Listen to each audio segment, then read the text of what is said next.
Hi, and welcome to Voices of Esalen. I'm your host, Sam Stern.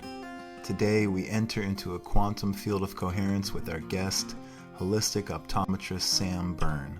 Sam is a total genius, I think. I had an amazing time talking to him. We spoke about a whole host of topics that had to do with changing your vision, improving your vision, cleansing your vision.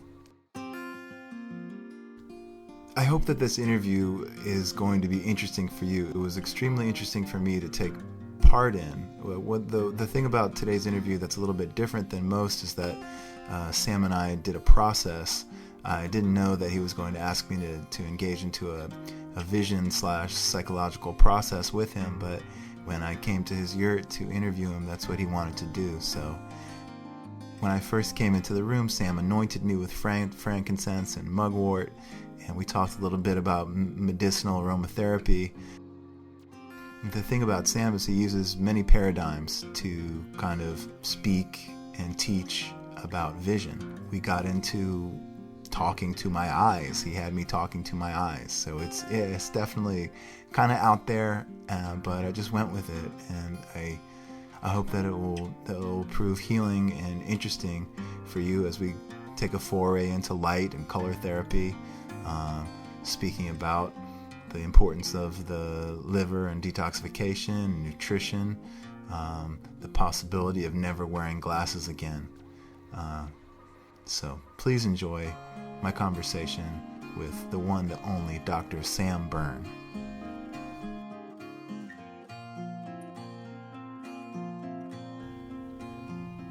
Well, hi, my name is Dr. Sam Berne, and I'm having a conversation and a process with Sam Stern, and so great to meet you.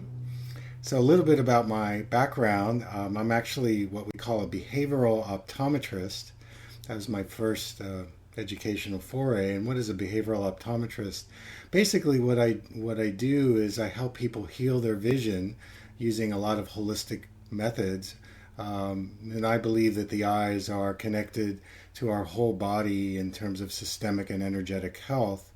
And very early on in my practice, I had an eye problem, which I corrected. I was very nearsighted as a child, and I completely reversed that prescription in my late 20s. And so that was my initiation into moving into more holistic health. And as I went along, I began studying many different modalities, traditional Chinese medicine, because I have found that the liver rules the eyes. And so when we're dealing with toxicities, when people have deteriorating eyesight and vision, a lot of times it can be related to their liver or gallbladder meridian. And then I also studied body work, and I'm a craniosacral therapist. And I saw the connection between, the cranial bones, the spine, and the sacrum as it relates to how our perceptual habits get developed. I also am a medicinal aromatherapist, so I began working with essential oils about 10 years ago, helping people develop better health and wellness through the plants.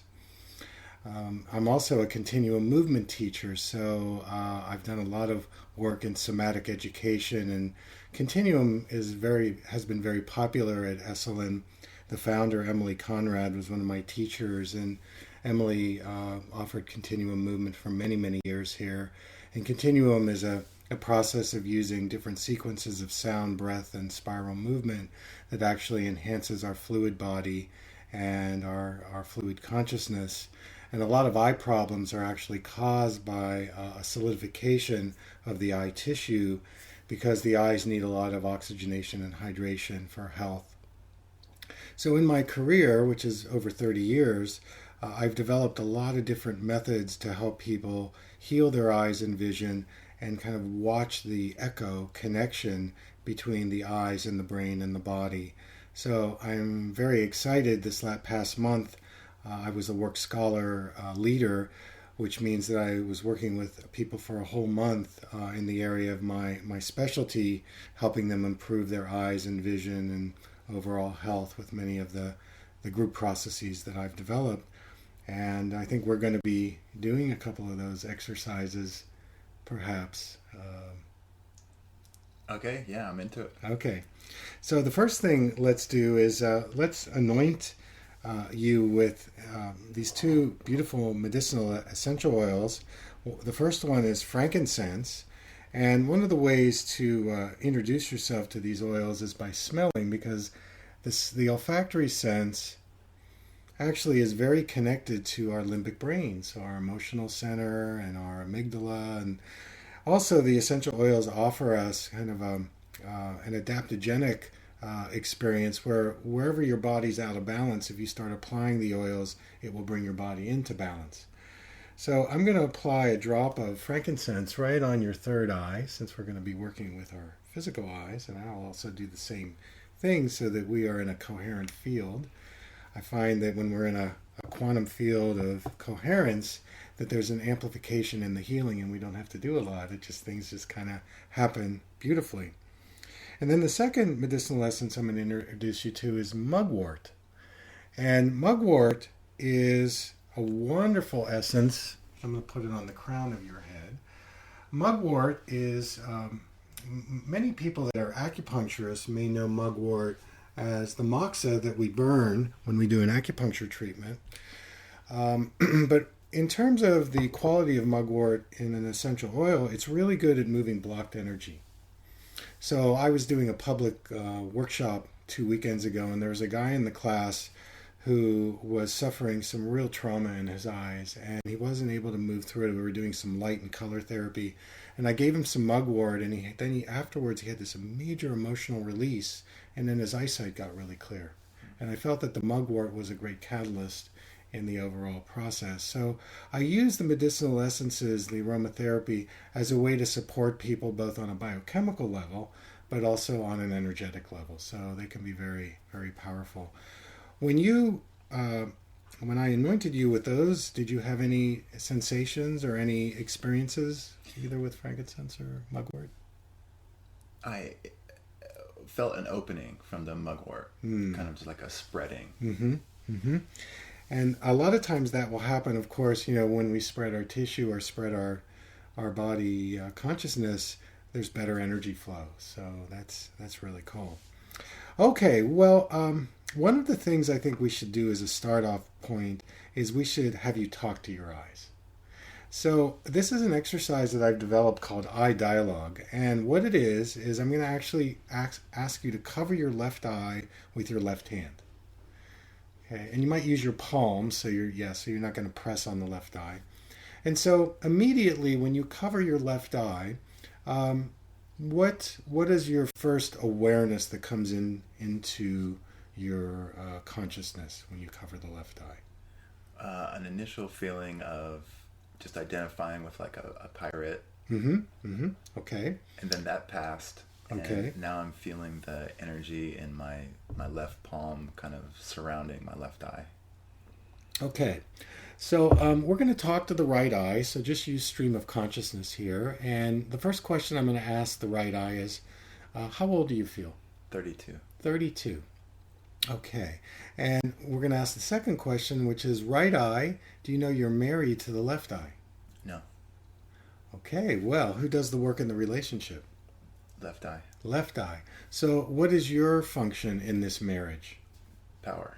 Power. Okay. So power, but you don't work together with the left eye then. So No. So what is your function in daily living? And when you say power, can you go more into that? I'm like a big fat cartoon character like Wimpy. I mean, not Wimpy, Bluto. Mm-hmm. Okay. So the next question would be, right eye, what do you need that you're not getting? Precision. Precision. Okay, so are you more in a blurry place? Is that Yeah, I'm heavy. You're heavy. Okay. And where do you feel the heaviness in your body? Stomach. Stomach. Okay, so just bring your awareness into your stomach and just kind of feel into the heaviness, and we'll track it. And where would you say that takes you, that heaviness? The lower left quadrant of the stomach. Okay. So it's interesting, just for the listeners, is that we might do kind of a somatic experiencing tracking for a while just by covering one of the eyes. This is kind of a interesting process that we can do. But I'm going to move on, and I'm going to ask you at this point to remove your left hand and tell me how you see the world. Just notice how you see different, how you feel different by bringing a little more awareness to your eyes.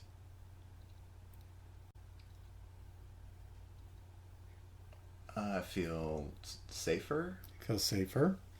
How about we could look at it, does the world look blurrier? Does it look clear? Does it look brighter? Does it look duller? Do you have any sensation in your brain? I think it looks normal to looks me normal now. to you. It feels like back to the way it was. Yes. Okay. So now let's have you cover your right eye. And what's your first kind of awareness that comes in when you cover the right eye and you're just looking with the left eye? Now I feel a weakness. A weakness, okay. And where in your body do you feel that weakness? My wrist. Your wrist, okay. My left wrist. Your left wrist, okay. So we're going to ask the left eye. Left eye, how old are you? 10. Okay, so you're 10 years old. What's the memory that you have as a 10-year-old? Do you have any impression as a 10-year-old? Trying to shoot a basketball. Okay. And not being skilled or successful at it. Okay. All right. And so left eye, do you know you're married to the right eye? Yes. And what's the state of the marriage? He supports me. He supports you. Okay, so what's your function? What do you do? What's your part of the partnership? I help him out. I do all the work and the cleaning. The cleaning. You do the cleaning, and what does he do? He's the guy I love. Okay, great. And left eye, what do you need that you're not getting? I need us to work together as a team. Okay. So you can take your hand away slowly, and again, what's your first impression when you take your hand away? Blurry or clear, brighter, duller? I feel an increased coherence. An increased coherence. Okay. So there's a power behind the eyes in the sense that 10% of seeing is in the eyeball and 90% of seeing is behind the eyes. And we want to blame faulty vision on a deteriorating eyeball, but it's not the eyeball's fault. It's the programming of what we are communicating to our eyes that causes our perceptual habits. So doing this particular dialoguing exercise begins to uncover some of the internalized experiences that we may have had at a certain age, but they are the core experiences that are driving and influencing our current perceptual way of relating and seeing in the world. You know, and in psychology we talk about how we project, our projection, our visual projection. And so what this dialoguing does is it begins to show us what actually are we projecting into the world in our vision that's maybe subconscious or unconscious. And of course, if we look at the hemispheres of the brain, the eyes actually do originate from brain tissue very early in utero, that the right eye is the father eye, or the masculine energy, and the left eye is the feminine eye, or the mother energy. And 80% of the retina fibers of the right eye cross over to the left brain. So the right eye is more of your left brain, linear, detail, get it done. The left eye is more of the right brain. 80% of the fibers cross over to that part of the hemisphere, which is more of our intuitive, creative gestalt. So this is a way that you can balance the brain by working through the eyes that way. And it's very interesting when we start becoming aware of certain perceptual habits that we had no idea that we were even, using, because the eyes are a part of our body that sometimes we forget about. And so my work is about reminding people to feel into their eyes, to improve the circulation in the eyes, because a lot of the eye and perceptual deteriorations that I see are because we are completely disconnected. Okay. Any questions about that? No, I think it's fascinating that basically the statistics were bore out through that exercise. That's precisely how I experienced it. I had never thought about one eye being feminine or one eye being masculine. Mm-hmm. So that's great. So we're going to move to one of the next procedures that I use. So I'm going to talk a bit about lenses, glasses, contacts, and even if people don't wear them, that's okay. But I want you to hear what I'm saying. When you go to a regular eye doctor and you're sitting in a dark room and the doctor is putting this machine in front of your face and he says, which is clearer, one or two, and he's flipping the lenses and you have no idea and you guess number two, and you get a lens, you get contacts or glasses and you put them on, after they're made up, and you go, wow, this is making me really dizzy. And then you go back to the doctor and he says, don't worry, you'll get used to it. It's like, no, I don't want to get used to having to suppress my awareness to fit myself through this filtering system. So 20/20 is not really our vision, it's our eyesight, it's clarity. But vision is how the eyes and the brain and the body work together. Any prescription you get from a doctor that's correcting you for 20/20 is going to weaken your vision. And I say that because a lens actually transmits light into the eyes. And the eyes are the major organ of light. We see based on how much light is getting to the retina. So a 20/20 lens is actually cutting out a lot of the light, and so most of the light is just focused on a very tiny area of the eyeball. So it's definitely going to weaken your eyes. It's going to shut down your peripheral vision, which is actually the most important part of your seeing. And so that's kind of what that's about. Now, in my world, I actually use lenses and glasses in ways that actually can stimulate and move the light into areas where your vision has been shut down. Can I ask you a quick question? Yeah. Why is the peripheral vision the most important vision? Because it's so important in relationship to our orientation in space. It's important in terms of our memory. We need good peripheral vision in both eyes to actually engage depth perception. And yet, because of all the electronics in the world, we are becoming overfocal. In other words, we are tunneling our vision to focus on the electronics. And so what we're doing is we are suppressing or ignoring our peripheral vision. And one of the things that I do in my workshops is whenever we are doing anything with our eyes, the first thing I ask people to do is feel their body. So this is for everybody, that if you want to improve your vision, first of all, start feeling your body. Feel your sit bones in the chair, your feet on the floor, the back of your chair. If that's your primary, then you're not putting all the pressure on your eyes to do everything. In other words, it's a whole body seeing.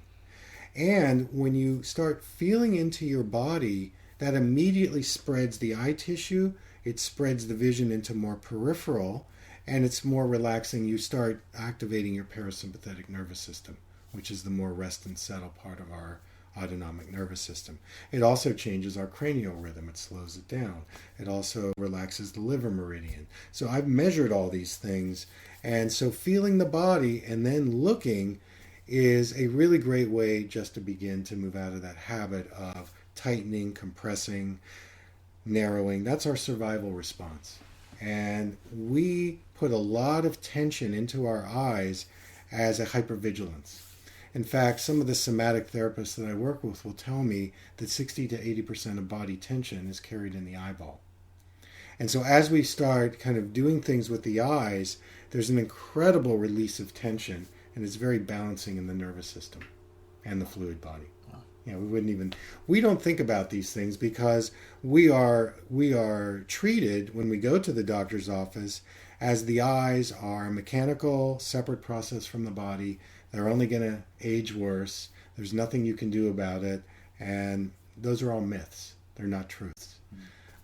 So back to the lenses. I'm going to introduce this little fun game, and what it's going to do is I'm going to give you a prescription to put on, and what it's going to do is it's going to move the light into a non-habitual area. And let's see what your response is as we do that. So what I'm going to ask you to do, if you can, is just put these on, and we'll ask you, Sam, what you see and what you feel. Okay. And just kind of hang out with it. I know it may be disorienting, but I'll talk about that. Okay, so give us your, what do you see, what do you feel when you put these special lenses on? This one looks like I'm looking through the bottom of a glass bottom boat. Okay. It's kind of curved. I'm looking at you, and your head seems close to me, but your midsection seems a bit far away. Okay. And it's trippy. It looks like a fish eye lens. Okay, it's trippy. It looks like a fish island. And here's the big question. What do you feel in your body?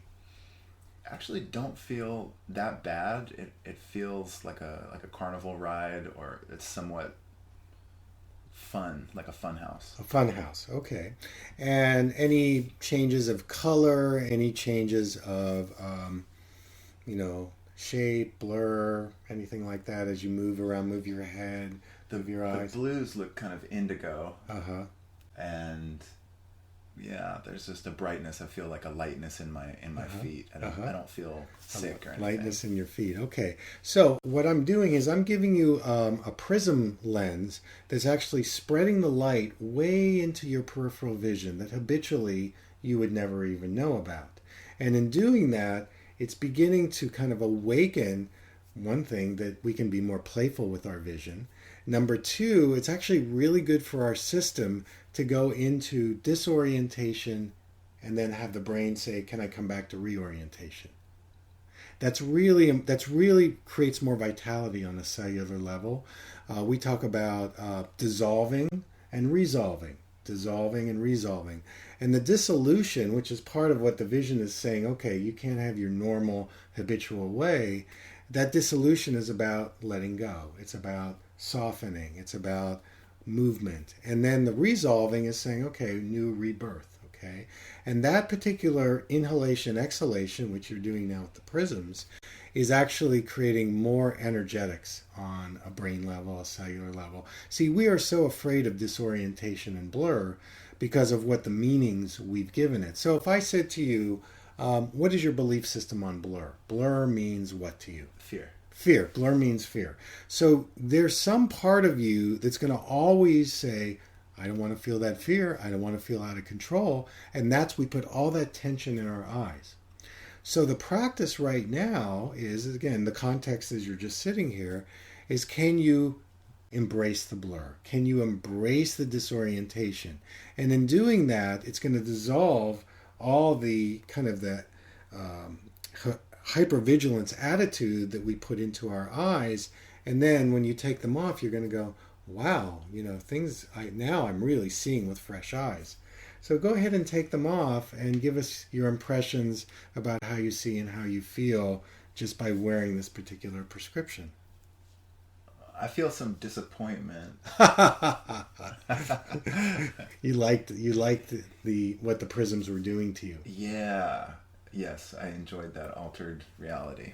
Yeah, and we put so much control into our eyes that we're kind of afraid to do that. So let me give you another prism prescription that's going to shift the light into another area of your retina. These are really cool looking glasses. Yeah, Coke bottle. Yeah, they're Coke bottle on one side, so it shifts the light in the other direction. It looks like the lens is cut diagonally. Yes, and I'll tell you a story about that in a minute. Okay, so what do you see and what do you feel with this prism prescription? What do you notice that's one thing that's different? It's hard to say. You can pick the lens up and put it down. It's doing something to your midline. Okay, yeah, the midline is arcing towards the right. Yes. So this is an important piece because we have a visual midline and then we have a body midline. And so it's getting you to interact with, okay, my eyes are my steering wheel, my GPS. If I move your midline around, how does your body respond to that? Like, what is coming up for you? I see your face kind of inquisitive here. Yeah, it took me a second to understand what this was doing to me. And now I'm looking at the walls in the yurt where we are and seeing them kind of arcing. It feel a bit trapped or scared, like I'm plastered against the wall, like I'm getting lifted off the ground. Okay, so I'm going to stop you here because a lot of times when we put these prisms on, it takes away our habitual kind of defense strategy. So what's coming to the surface is some adaptive response that you had somewhere way back. I call these like truth serum classes because it brings up the adaptive responses that we made at a certain time, and we are trapped in that perceptual kind of reaction. So what we do right now is, can you just go with the flow? Can you just kind of be with the body sensation? Can you just be with it? Can you embrace it? Can you surrender into it? And notice where your resistance is around it. Just, again, sometimes what we'll have people do, I'm not going to have you do it, is get up and actually walk. So as you continue to settle into it, what do you notice? Yeah, I can't say that I like it. I'm experiencing not a sadness, but more like wishing that this was different, and almost feeling like there's something wrong with me. Okay. So how old are you when you have that sensation, feeling there's something wrong with me? This is young. Yeah, this feels very, very young, like a baby in a crib. Interesting, yes. And our eyes are embryonic tissue, so as we start kind of moving the eyes and working with them, sometimes we will connect to those preverbal states. And this is where our vision starts to develop, and we make decisions about how we see. And so if we were in a longer process, I would kind of guide you into maybe really being with that uncomfortableness, because here's a golden nugget I'm going to give you and the listeners. If you want to change your vision, change your preference. Give up your preference. Give up your point of view. So what I'm saying is, like if you're not comfortable with this, you don't like it, okay, can you just be with it? Can you go into it? And I'm sure you've heard that several times in the healing arts, is that, maybe our ego and our kind of perspective, that's fine. But in a safe context, can we give up our preference? Can we see another preference? And that releases the resistance and the defense strategies that maybe we've developed as a way to protect ourselves. So now go ahead and take the glasses off and recalibrate and notice how you see and how you feel. Emotionally, now I feel like I am in my adult. You're in your adult state. It was like took a costume off and shook off a nightmare. Yes. Well, maybe you released some adaptive emotional kind of situation that was somehow affecting how you saw your perception. And this is kind of what happens. And as we I call it removing the veils, all the veils. And, when we do like a week-long workshop, it's amazing the insights that people make, and using the eyes as the portal into their brain and their perceptual habits. So you did really, really fantastic on that. I had not made the connection between vision and emotion at all. Well, there's a huge connection between emotion and vision. I've had people where they've had emotional releases, and then they see 20/20 in the eye chart, and their glasses are too strong. Because we get a lens at a certain time in our life, and that our prescription represents our history. It represents our scroll of history and our conditioning. It's not just about the optics in 2020. When you get a prescription of contacts and glasses, if you take a look at that time in your life, there was probably something unresolved that you didn't understand. And like in my case, I'm nearsighted. I pulled my world in as a way to protect myself. For farsightedness, it's about pushing the world away. For astigmatism, it's about twisting the world. So we can look at different visual situations, adaptations, and relate it to functionally our adaptive response to our environment. And do you wear lenses now? No, I haven't worn contacts or glasses in 30 years. I completely healed my eyes. I see 20/20 at distance and near. And again, as I said, if you wear a 20/20 lens, that's only going to weaken your eyes. You also have very clear eyes, like extraordinary. Well, there's this protocol I use. There are many things that I do in terms of my own process. I wrote a book this past year called Taking It In, and it's a book about digestion for the eyes, wellness, and the body. And I talk about the malabsorption syndrome. And there are actually some really great foods that heal your eyes. Things like avocados and beets and red peppers and all the phytochemicals, the rinds and the seeds of the vegetables that we throw out, you need to put into your smoothie, because those have the highest antioxidants, as we call them, phytochemicals. And in this book, I've researched different smoothie formulas that go way beyond, just juicing carrots or something like that. For example, if you have a Vitamix, juice your avocado seed. Your avocado seed has incredible cardiovascular benefits. You would say, well, can a Vitamix or a 3-speed blender actually grind up an avocado seed? Absolutely. And if you think about the rainbow diet, if you're using those for your smoothies, they're wonderful in terms of the enzymes and the probiotics. Because one of the things I talk about in my book, Taking It In, is in functional medicine, we're talking a lot about this now. It's called the microbiome. Have you heard of this? No. Okay, so basically it's talking about the being in balance in our bacteria in our intestinal tract. And what's happening is that most people are living in a low to medium grade inflammatory situation inside their body.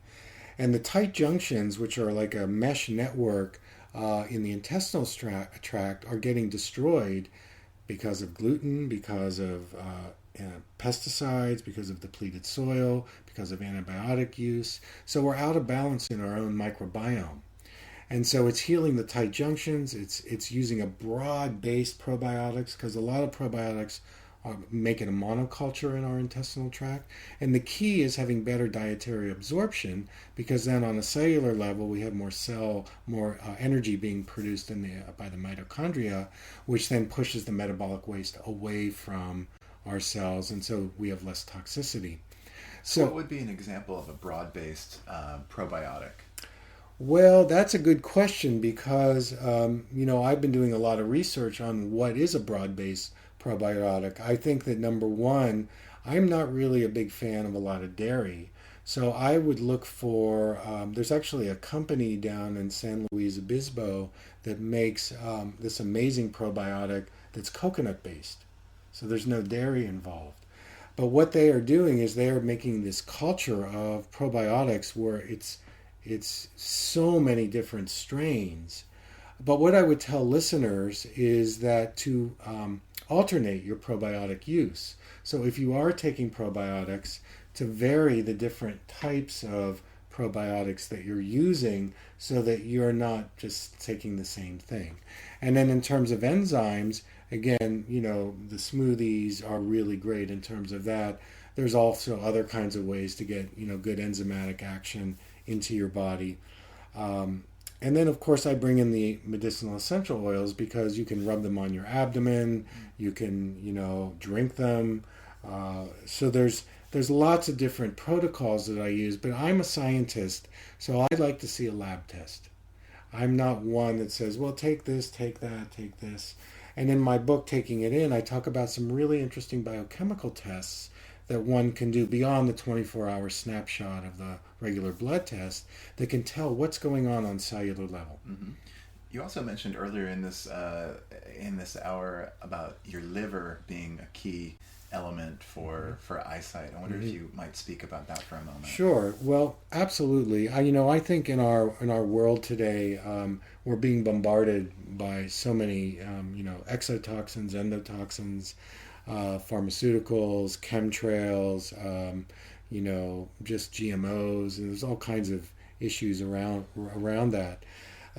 So the first thing is to identify if you've got some heavy metal toxicity in your body, could be from mercury amalgams as well, that how can you detox those from the body?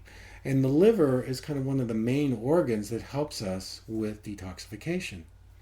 And if we do a liver cleanse or a gallbladder flush, a lot of times, because the meridian goes directly to the eyes, we'll see our floaters go away in the eye. We will see the macular degeneration go away. So the macula and the vitreous of the eye are very tied into liver qi stagnation. Just like for cataracts, that's very tied into kidney-lung meridian. And that's metabolic waste that accumulates in the lens of the eye. So anything that's going on in the eye is being mirrored in the body systemically and energetically. I mean, we're an interconnected biological system.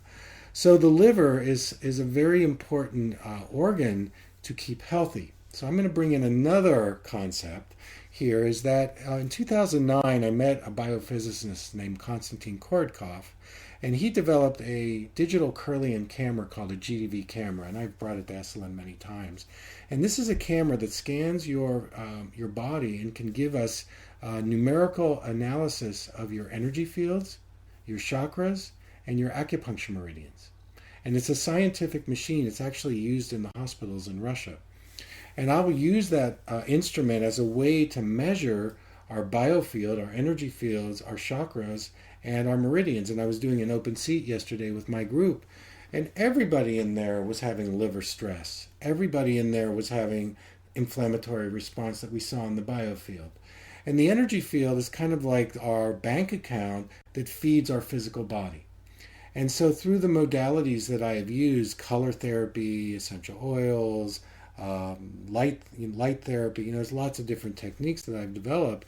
We can oxygenate and hydrate the body and improve our biofield, our energy field, so I look at the meridians in the liver and the gallbladder. I can see, okay, if there's chi stagnation, that's probably one reason why the eyes are the way they are. And of course, the brain is part of that as well. Here's another statistic.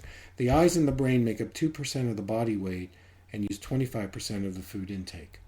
So 25% of what we eat needs to come up to this brain-eye area. So it's very governed, very influenced by what we're eating. So again, dairy, wheat, gluten, soy.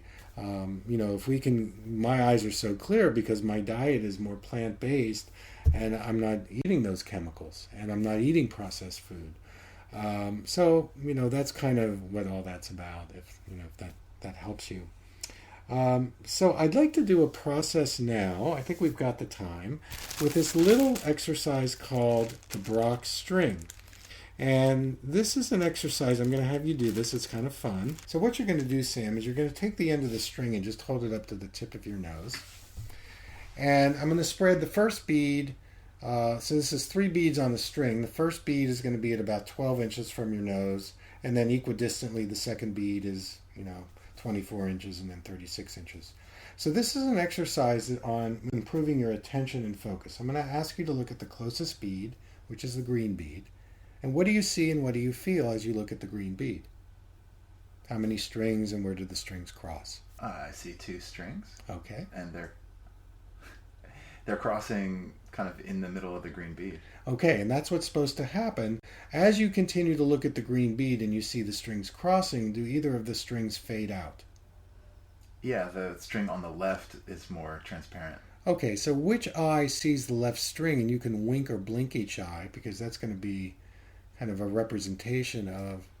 Left eye sees left string. Okay, left eye sees left string. So if one of the strings is transparent or fading out, that's called visual suppression.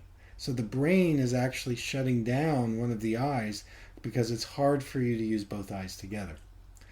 Okay, I'm going to have you look at the middle bead and see if you can get the strings to cross there.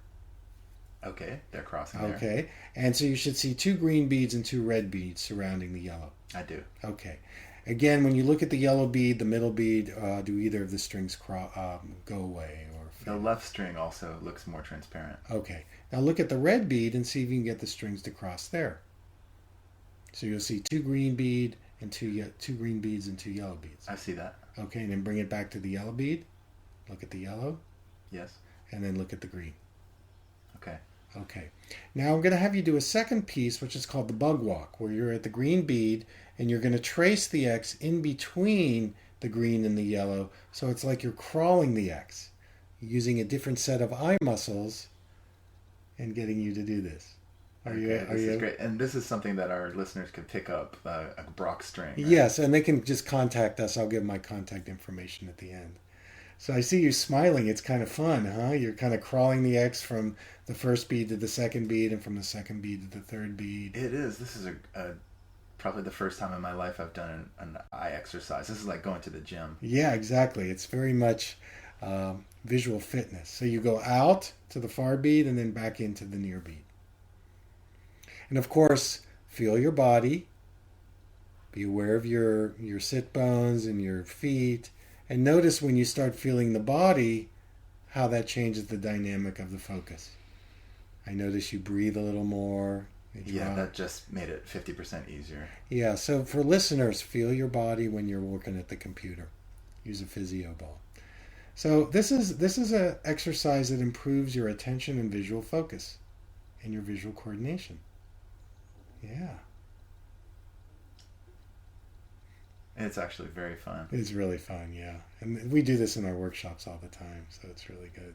It's somewhat playful. Yeah, too. yeah. I think because I'm holding a string to the tip of my nose. Yes, right, with just 3 beads and, high tech.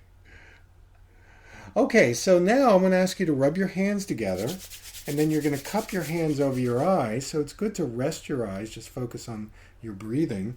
And this is called palming. This is actually a Bates exercise. Bates was a doctor who worked with eye exercises. So as you breathe in, let's do nose breathing, because the nose is for breathing and the mouth is for eating. We do mouth breathing, we get more excited in our nervous system. When you do the exhale, extend the exhale, slow it down.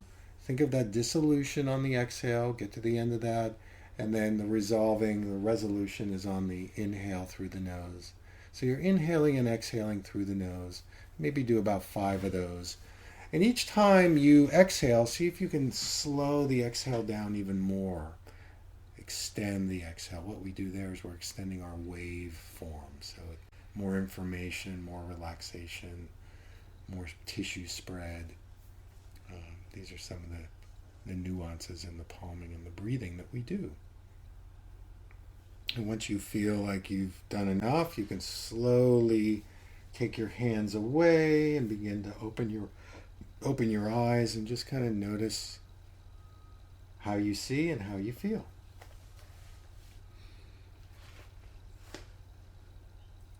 Yeah, I feel an overall integration and increased peacefulness, I would say, and maybe some happiness. Yay. Okay. Well, you're making progress so quickly, and when we have great responsiveness, we thrive in our health. So that reflects that what you're doing and where you are and so on, that there's a lot of support in your body's responsiveness quotient. So great. So we're going to do one more process, and this is entering the world of light and color therapy. So I'm going to enter this domain with you by telling a little story. So way back early on in my career, my first practice was in Philadelphia in the East Coast. And I got a flyer in the mail from this course on color therapy, color healing. So I went to the class, and on Monday morning I went back to my office, and there was an old lady and her daughter in the waiting room. And I was friends with the daughter, and she said, my mom just lost her driver's license. She has macular degeneration. Do you think you could help her? And I said, well, I took this course on color therapy, and they said it helps, heal macular degeneration. So the prescription was every day the daughter would bring the mother in for color therapy, and the prescription was look at this blue-green light of this machine in the back office. And after about the 8th session, I went out to get the elderly lady, and I said, where's your daughter? And she said, oh, I'm seeing well enough where I can drive to the office now. And I was like, get out of here. So I took her back to my exam room, and sure enough, her eyesight was improving. She could actually see the eye chart better. So we went through the 20 sessions, and she got enough eyesight that she could get a daylight's driver's license. So I said, wow, there's something to this color therapy. I don't know much about it. So I began researching it, and there was a guy named John Ott who was an inventor and photographer, and he did a lot of study with light and color. He wrote a book called Health and Light, and there was a term that he came up with called malillumination, like malnutrition, which had to do with the fact that we weren't absorbing the proper light into our bodies, and that was creating ill health. So if I fast forward 20 years, I was looking at research where neuroscientists and psychologists were saying, if you don't get enough sunlight in the winter, you suffer depression, seasonal affective disorder. So I began looking at all these different things, and as I said at the top of the show, the eye is the organ of light, and that we need light in order to be able to see. So what I noticed about people and their visual habits is a lot of times part of the retina cells would shut down, that they would become desensitized to the light. So their peripheral vision would begin to reduce. So I began giving them all the colors of the spectrum, and I noticed that not only that their peripheral vision got better, but then they would have emotional responses to the color. And then I started to study how light affects our endocrine system. 25% of the light that goes into the eyes actually goes right to the hypothalamus, which is governing part of our endocrine function. I also know from my craniosacral training that the cranial nerves, many of them go into the eyes, that if you use different colors, it actually opens up the neural pathways. And then when I got my energy machine, the GDV camera, when I would do light and color therapy, I noticed the chakras would be more lined up. So I saw this connection with light as food. And, there's a term we use in the plant world of heliotropic, where living things go towards the light. This is how photosynthesis happens. So I began saying, well, why not human beings, So I developed this process called the rainbow method, and it has to do with using light and color to heal vision. So I'm going to have you do the process now. And instead of using one of my fancy machines, I have these masks that you're going to use. I'm going to guide you in this little process. So what you're going to do is you're going to hold the red up to your eyes, and you're going to ask yourself, what do you see and how does it feel in your body? It's like looking through a wine glass, and it feels somewhat sensuous, like I am in the sea. I am in the sea, and I'm feeling sensuous. And of course, this is kind of activating our root chakra. So, red is, part of that frequency that kind of is very primal and primordial. And, there's lots of possibilities that come up when we start looking through these different colors in terms of what it triggers in us. Okay, let's go on to the next color, which is orange. So again, when people want to do this, they ask themselves, what do I see? What do I feel? I feel clarity. I feel like experiencing positivity, clarity, almost like valor, or I feel pride. Okay, wonderful, wonderful. So that's the second chakra, perhaps. Okay, now here's the yellow color. So again, you get the process through each of the colors. So what do you see and feel there? This feels somewhat like thin or like soupy. It's almost as if I'm comparing it somewhat to the previous orange, which felt more powerful, and this feels somewhat. I guess I'm experiencing feeling a weakness. Oh, okay. And where do you feel the weakness in your body? Is it in that left wrist again? Or? Yeah. Interesting. Yeah, in that area. Okay. So just kind of stay with the weakness. Again, we're just kind of embracing whatever shows up for us. This is uncovering some perceptual response that is still in your body. So, we would just have you use the yellow, and that would dissipate or release the weakness energetic, and then there would be better energy flow. Okay, next is green. So this is the center part of the spectrum. It's kind of the balancing color. And what do you see and what do you feel here? It doesn't feel overwhelmingly good. It's somewhat of, not a sickness or a nausea, but like I want to run. And where do you feel that sickness or nausea in your body? Of the heart or throat, kind of the solar plexus maybe. Okay, so just kind of tune into that area and just go a little deeper, just kind of breathe into it. We talk about sensation versus emotion, and so I'm just going to ask you to stay with the body sensation and just track it for a moment. Just kind of meet it and see where you go with that. So dilate into that instead of pushing it away. Okay, I feel more at home with it. Okay. But I recognize that it's, fear of an encroaching, who am I? How can I exist in this world? Okay. And how old do you feel when you say that? I don't know, young adult. Yeah, young adult. 21. Okay. Yeah. So again, it's triggering some perceptual kind of idea at that time, and so now you're getting to release that. So it's not it's not influencing you as much. Okay, you can take the green away. The next color we're going to give you is a blue. And there you go.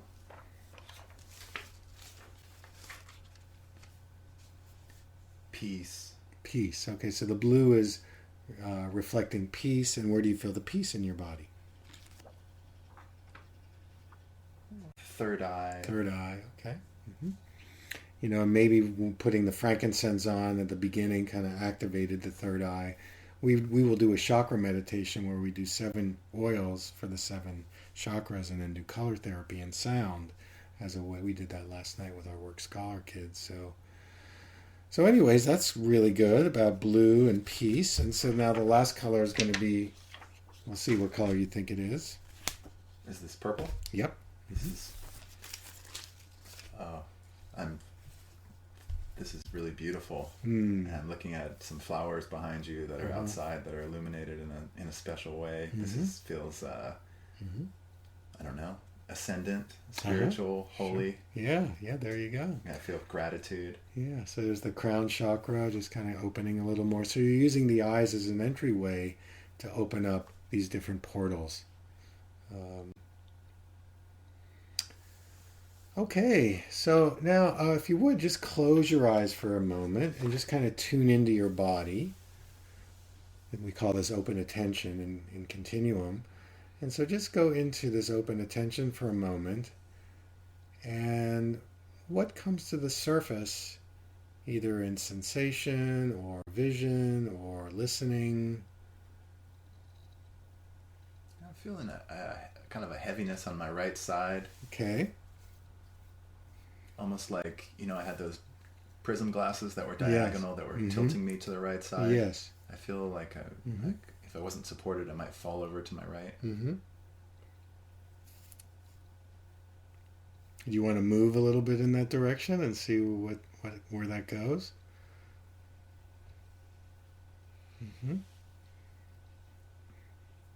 And what's happening with the heaviness on the right side? Is it changing? Is it, what's going on there with that as you dilate into that awareness?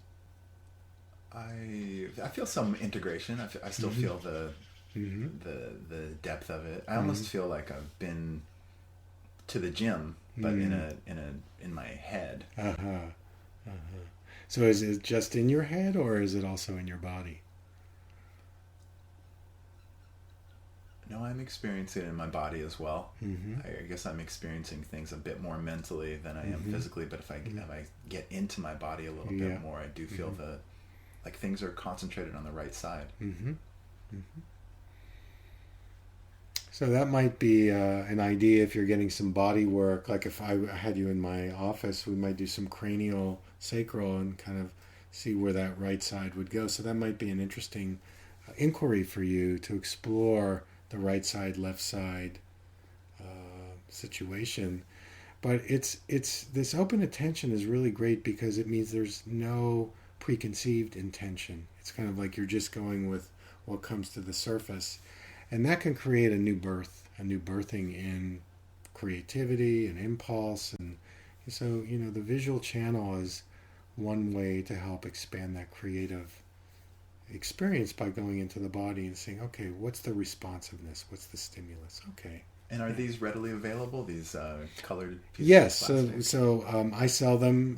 They're about $20, and you can get these colored gels as a way to work with the color therapy. It's fantastic. You can also do it with an eye patch, so you can just do each eye separately. You could also go from the purple back down to the red, so that's another way to organize your color. So how often would I would say do the 30-day challenge. Every day for 30 days. So that's what I'm going to do. I'm going to give you these color gels and say 30 days, every day. Do it as part of your meditation or before bed. Journal it. And just notice what arises for you, because it's going to stimulate some new pathways in your visual system, in your brain. This is what color and light is. It's a form of food. It's just in another form. Okay, I can do that. Okay. Thank you. Yeah, you're welcome. I've been such a beneficiary of your processes today. Thank you, Sam. It's you're welcome. Incredible gift you've given me. Well, thanks for the the platform to do it, and I'm so happy to share it, Esalen. And if you want to get in touch with me, you can go to my website, www.drsamberne.com. You can also Facebook me. I'm on Twitter, LinkedIn. So friend me. I'd love to interact with you. I actually have my own weekly podcast called 2020 I Talk, and I've done a lot of shows. I'm on iTunes, and a lot of them they're archived. So I'm glad to give back to you and to Esalen. I think this is an amazing place and a legacy here. We need to keep it going. And if any of our listeners are interested in checking out some of your books, particularly on vision, what would you recommend, Sam? Well, the first book I wrote is called Creating Your Personal Vision, and that has a book which has lots of exercises in it and charts. The second book I wrote is called I Sense at Play in the Field of Healing, and that's a book about philosophy, my different philosophies with vision, and I also talk about my work with continuum and essential oils, some really good information about medicinal aromatherapy in that book. And then the Taking It In is a book about, working with nutrition in the eyes. And I'm just doing a new book right now. It's part of an old book that I did on autism spectrum disorder. So that's going to be coming out in June. And that's working with kids with all kinds of learning and neurological problems. So I know they're here at the Esalen bookstore, or just contact our website, and happy to send them to you. Sam Berne, thank you so much for joining us today. Thank you.